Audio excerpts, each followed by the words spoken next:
Welcome back. One final point before we go tonight. The left is taking identity politics to a new level and bullying a demographic of people who are the most persecuted people in the entire world.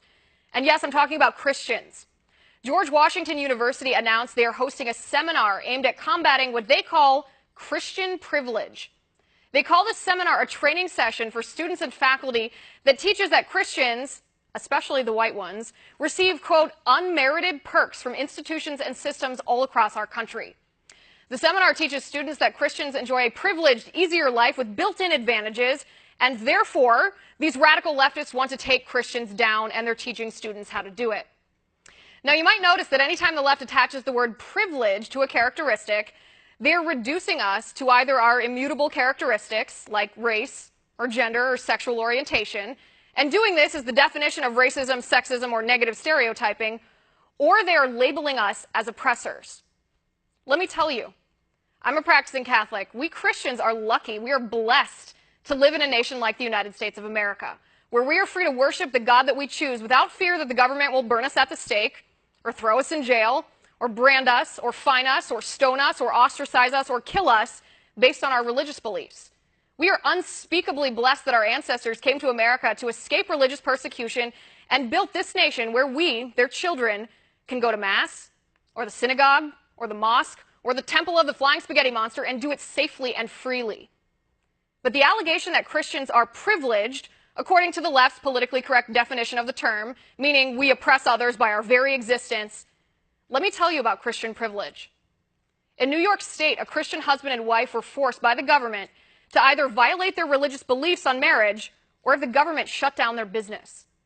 Christian doctors and nurses all across our country can be sued and barred from practicing medicine if they decline to perform abortions because abortion violates their Christian values. And Democrats in Congress, by the way, refuse to vote in favor of a conscious protection for these Christians. Catholic nuns were forced by the government to pay for abortifacient birth control in violation of their religious beliefs.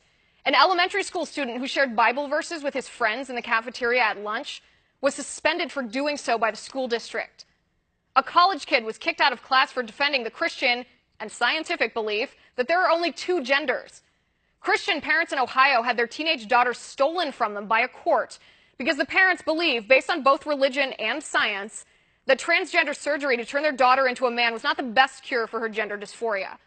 Vice President Mike Pence is mocked constantly by the left for his Christian fidelity to his wife.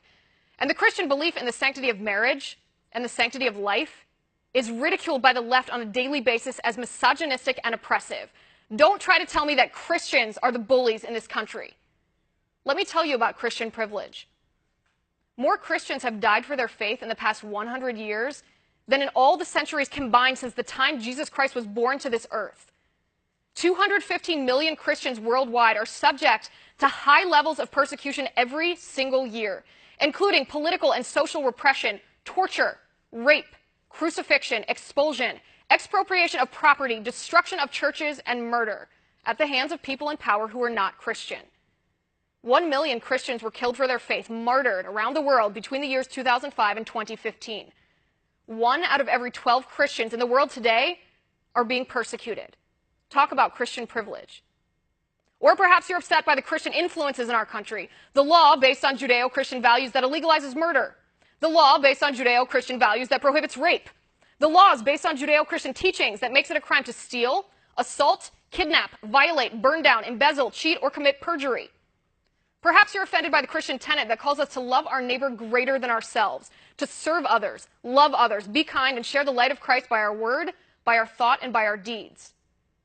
Or perhaps instead of teaching impressionable young people about the so-called role of denial when it comes to white privilege and Christian privilege, you should talk about the role of denial by the left when it comes to the persecution of Christians all around the world.